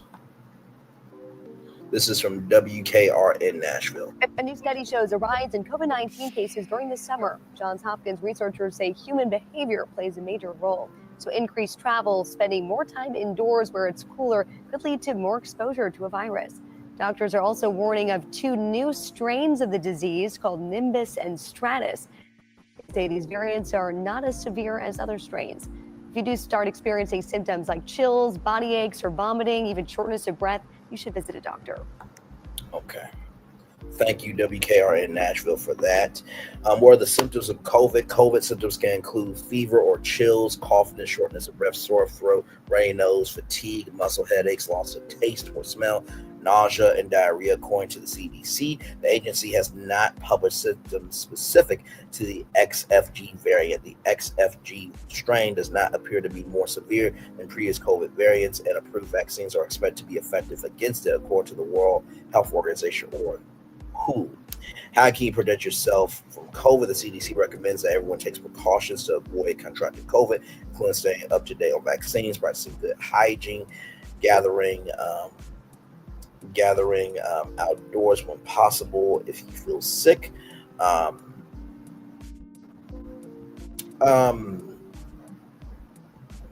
don't know about that because, like, gathering outdoors, you can get COVID too. But I'm just reading the article, y'all. As I'm reading it, you are hearing it. If you feel sick, the CDC suggests staying home until your symptoms have been improving and you have been without fever for at least 24 hours. This came to us from the Houston Chronicle. And finally, here from Axios Seattle, Washington sees surge in COVID rates as well. So this is happening all across the country. Like I said before, from that map we saw from CDC, Washington is among a dozen states seeing elevated levels of COVID as new variant ripples through the nation. Why it matters, the XFG Stratus variant is driving up cases just as kids return to school, and the Health Secretary Robert F. Kennedy Jr. Unilaterally alters federal vaccine guidance, driving the news. The CDC updates regional data for COVID-19 test positivity on Monday, August 11th. The data accounts for the week ending August 2nd. By the numbers, Washington State saw 11.1% of tests come back positive in the week ending August 2nd, compared to 5% to 9.9% of the rest of the country per regional data from the CDC. Emergency room visits and hospitalizations roughly doubled from mid-June to the beginning of August, according to the State Department of Health's respiratory illness data's dashboard. Detection of the virus and wastewater is listed very high or high in several Puget Sound cities, including Seattle, State data in King County. The positivity rate clocked in at 12.5% for the week ending August 2nd, according to Public Health Seattle and King County data. What they're saying, it's a good reminder for people to not let the guard down, to use the tools we have learned so far, says Public Health Seattle and King County spokesperson Sharon Bogan. Yes, but the XFG variant isn't currently linked to more severe illnesses, according to the World Health Organization and the Center for Disease Control and Prevention, CDC. Zoom out, Oregon, Alaska, and Idaho share the same comparatively high positivity rate of 11.1% for CDC, joined New Mexico at 12%, Texas at 12%, and Oklahoma at 12%. So all those respectively are at 12%, and others at the top of the chart. The big picture, overall, CDC reports that the COVID-19 epidemic trend is growing, with 45 states experiencing an increase in cases. No state has seen a decline in cases as of August 5th, per the CDC. The XFG Stratus variant was first detected in January and now accounts for 14% of cases in the U.S. That's the third highest among all variant states, according to the CDC. So like I said, this is not to scare you. This is just to let you know that there's bigger things afoot, okay? All right, y'all. With that being said, we got some media news to talk about as well here from Bloomberg. You see it right there. YouTube is making a play to host the Oscars. You heard me correctly. Can Google convince Hollywood's most famous award show to bail TV networks and movie studios? Here we go. Let's get to this here. Shout out to Lucas Shaw here. Shout out to him there. YouTube makes a play for the Oscars. Most of the companies vying to be the next home of the Oscars won't surprise you. Walt Disney's ABC has aired the show for almost 5 decades, 50 years, and they're almost there to their 100th year anniversary of the Oscars. Comcast, NBC Universal is hungry for more lives. Netflix is Netflix. Amazon is spending a lot of money in live programming, original movies, and Paramount's CBS just lost the Grammys to ABC. Yeah, we covered that on Brainley's Virtual Tour Live. But there is one surprise. YouTube, the Google-owned video site, has inquired about buying the rights to the Academy Awards, according to 2 people familiar with the matter. YouTube has demonstrated a growing interest in live events, acquiring the rights to the NFL Sunday Ticket for the consumer side, but for bars and restaurants, DirecTV still has that contract. And bidding on other live sports. Just this week, it crowed about how many people watch the New Heights podcast live thanks to Taylor Swift, supplanting ABC and Disney as the official home of the Academy Awards. Hollywood's most prestigious award show will be a huge statement from YouTube and a shock to the industry. YouTube was considered a thieving pariah not too long ago. It will also be very loud, which is the whole point. Shifting the program to YouTube would generate a lot of attention for a show that's relevance each year. YouTube is the single most watched video platform in the world and the king of all media. It can deliver eyeballs and offer a giant global platform. That doesn't mean YouTube will get the rights. The show will air on ABC at least through 2028, and that will make the 100th anniversary of the Oscars happen on ABC, which they are probably, they should be in the works of that 100-year anniversary celebration of that award show now. Okay, there should be 100 things happening leading up to the Oscars. There should be like 100, promotions. Like, we're going to give away 100, free movies, 100 this, 100 that. That's what should be happening. And let me tell you something. That host will have the hardest responsibility of all time to celebrate 100 years of Hollywood and movie making magic. Also, too, hopefully by that time the president is out. Okay, so fingers crossed. Which let me see something. Hang on, let me see something.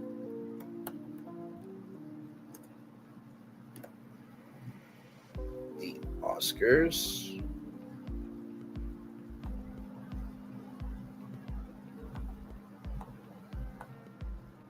I see something here.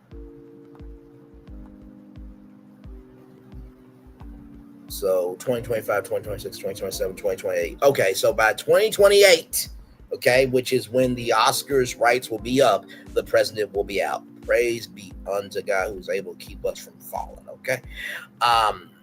The show will air on ABC through at least 2028, and the Academy of Motion Picture Arts and Sciences is in the middle of negotiation. Many of the bidders can both offer a broadcast network and a streaming service. At least 3 of the bidders own major movie studios that prioritize theaters, but the Oscars is a TV show, and Hollywood is about the bottom line. Stay tuned. So what do I think about this? I'm not surprised by this. I'm going to tell you why.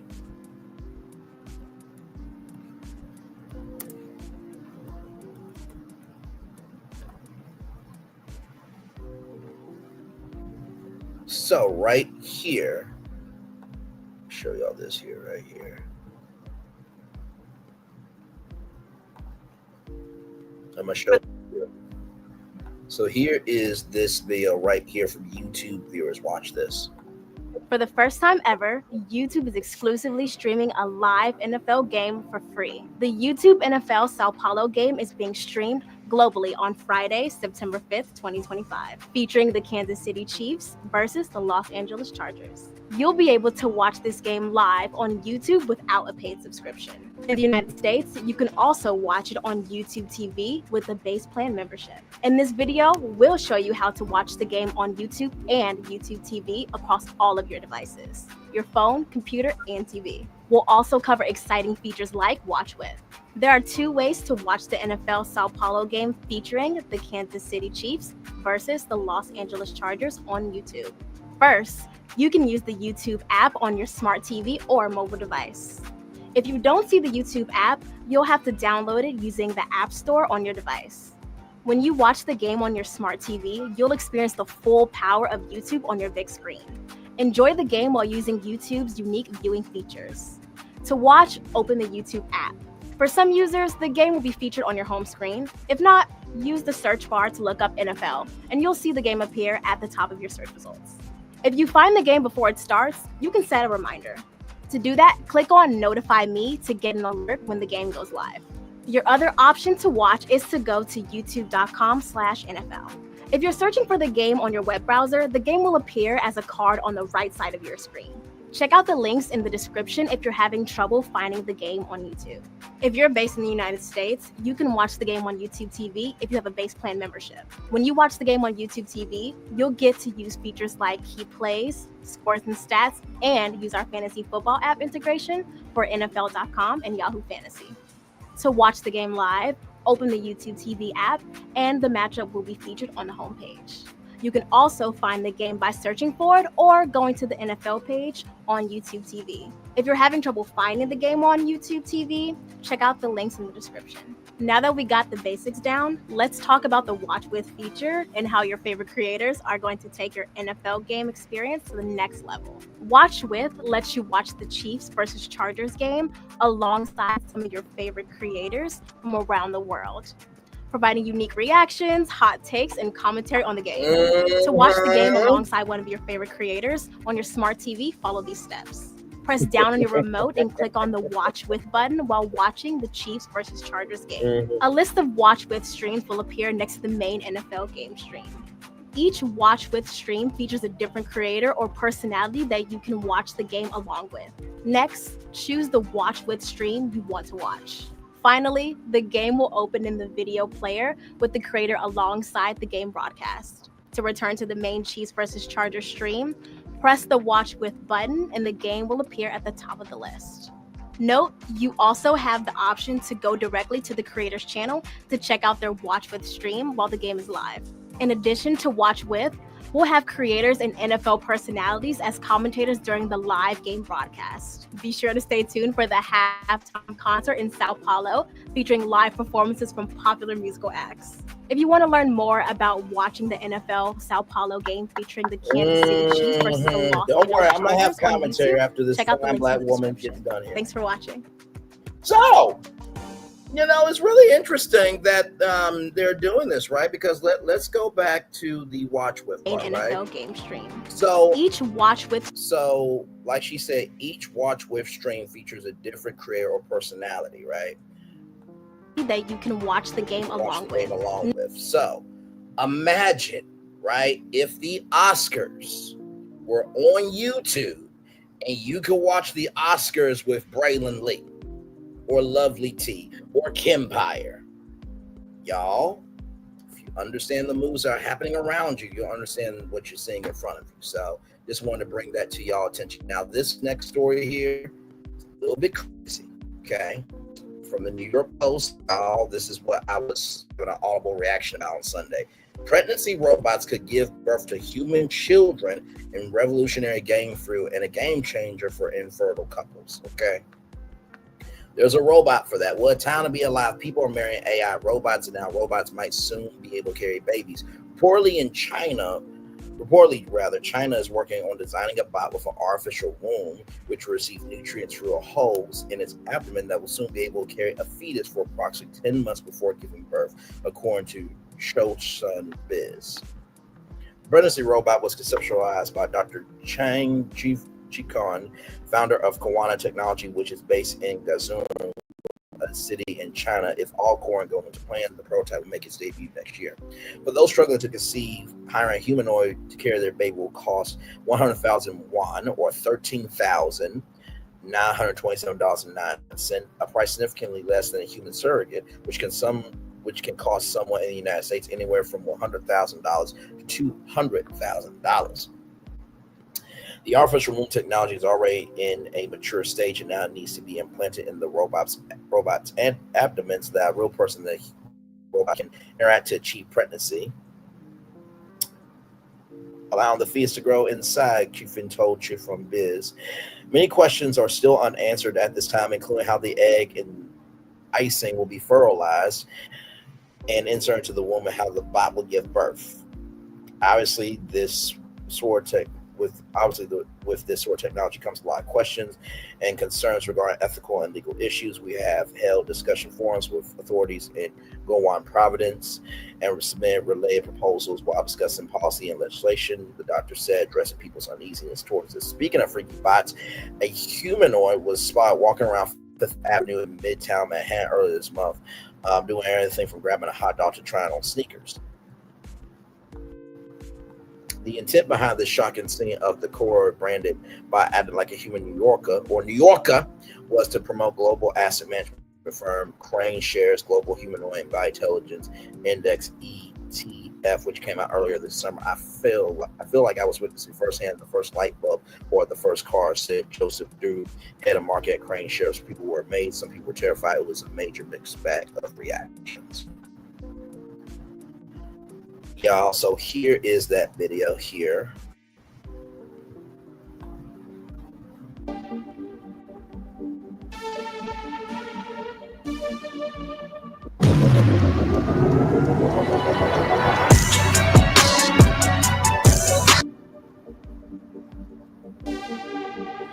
This is reminding me of a robot named Osimo from Honda.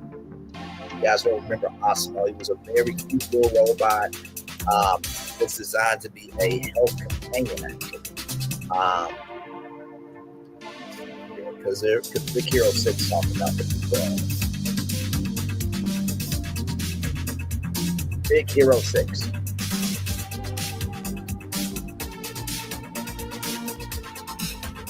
Baymax. So Baymax was a health companion, right? So iRobot. So it's looking like it's happening more and more. I'm old school. I know the Terminator. They'll come after you.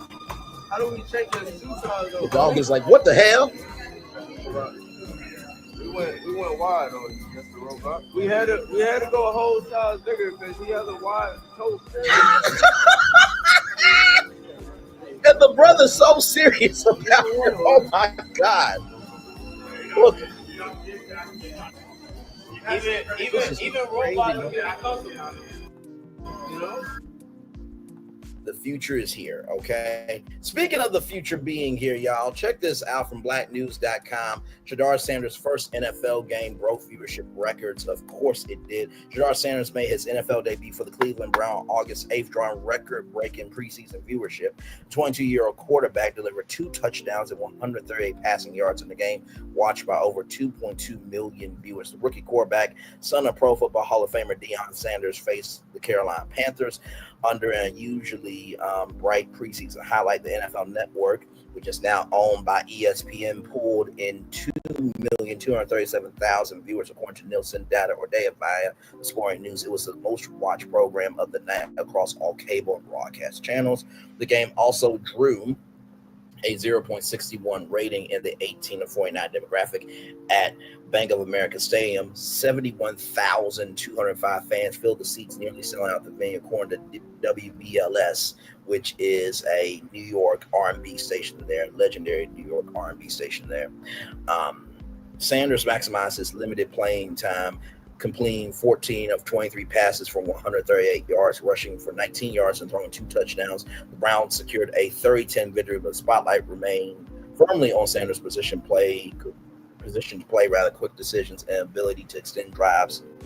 His performance sparked fresh discussions about his future in the NFL. Supporters highlight his leadership skills from his time at Jackson State in Colorado as evidence that he can succeed at the professional level. Critics, however, question whether the attention comes from more of his famous last name preseason hype than one strong outing. Like, y'all, regardless, Sanders' debut set early season benchmark for both audiences and fans' interest. Y'all go on the field and do what the fuck he did then. I'm sick of y'all. Stephen A. Smith, Skip Bayless, all y'all dumb fucks. Go do what he does. Go do what LeBron James do. Go do what any one of those athletes do. But until then, shut the fuck up talking. Speaking of somebody who needs to shut the fuck up, y'all, I had to put her last because I could not do this. No. Y'all check this out. Roll it. I need a man. You need a man. If you want to have children, if you want to have a family, if you want to be a wife. All you women that's like, I don't need a man, I don't need a man, I don't need a man. Yes, you do. For something, for that masculine energy, for that love, for that companionship, for that romantic partner. I need a man. I will never say I don't need a man. I might not need a man for financial help, but at this point, I need that too. Come on, man. I want a man, and I definitely know that I want to do it that way before I even think about children. I want my husband, y'all. I want my person. And in this season, God is preparing me for all things, not just being a wife, not just being a better CEO, but healing my childhood wounds, healing trauma, facing different uncomfortable conversations, scenarios, things that I would have never dealt with years ago. I would have just ran the opposite way. It's like, no, now I'm going to sit in that and heal that and fix it and face it so that I can be a healthy wife. I can be a healthy mom. I can be a healthy leader, a healthy CEO, a healthy business owner, a healthy billionaire. B.Simone.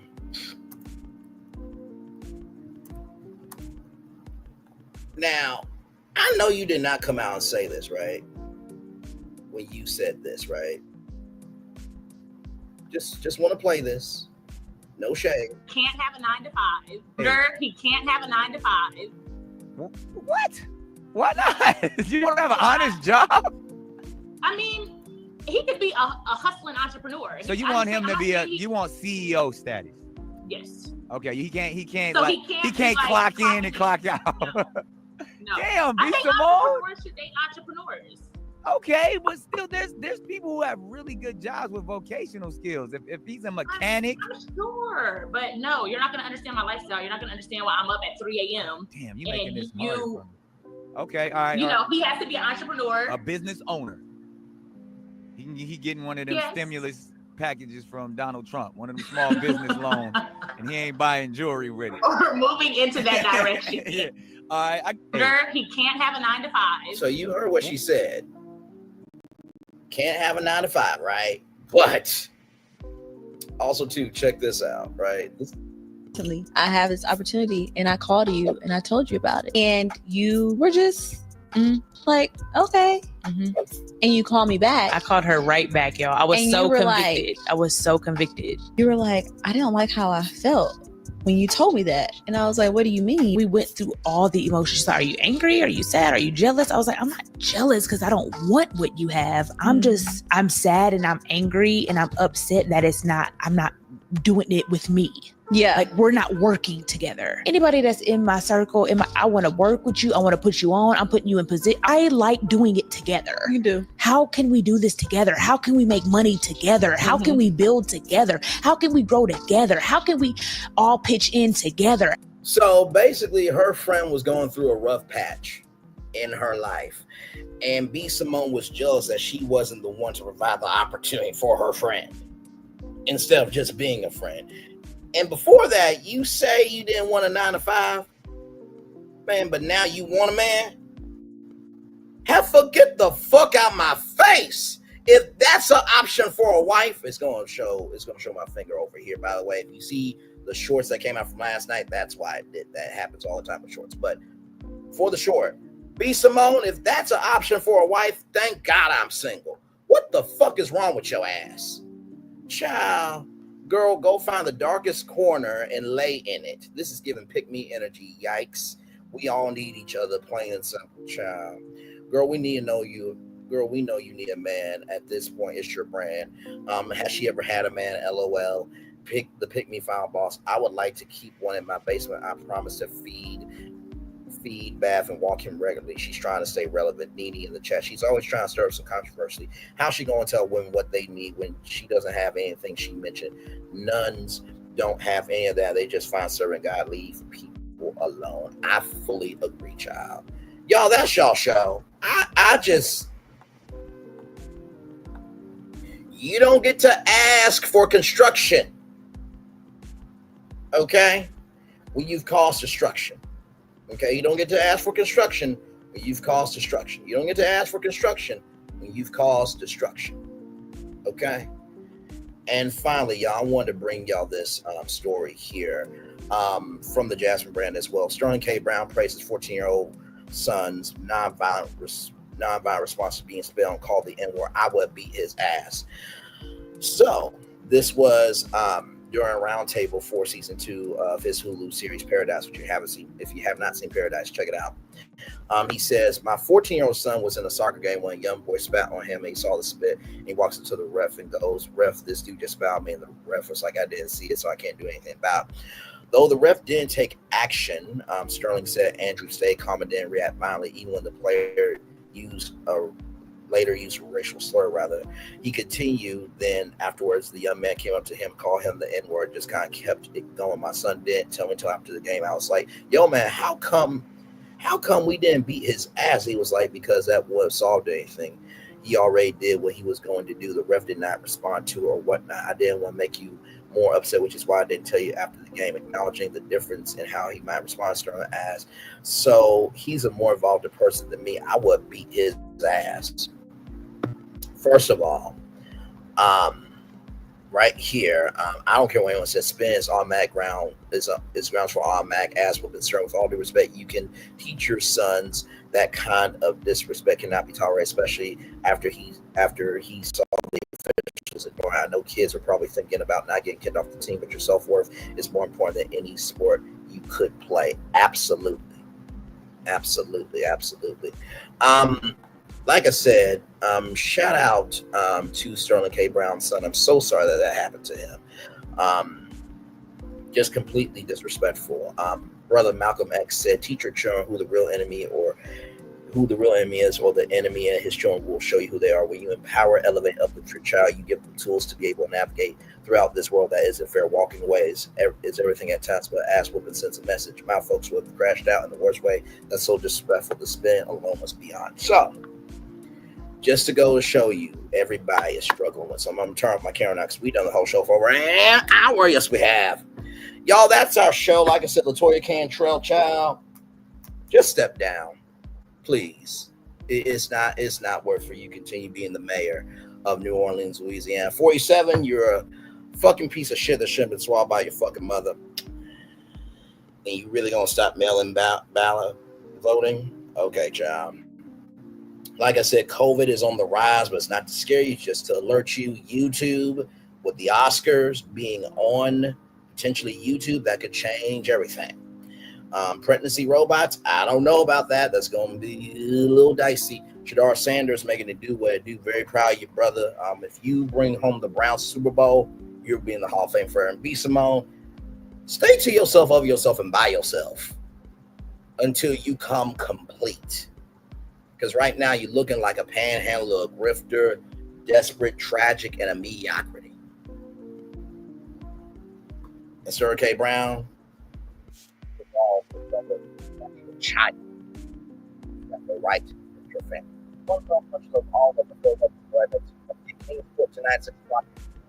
Of course, tonight, we got the indictment.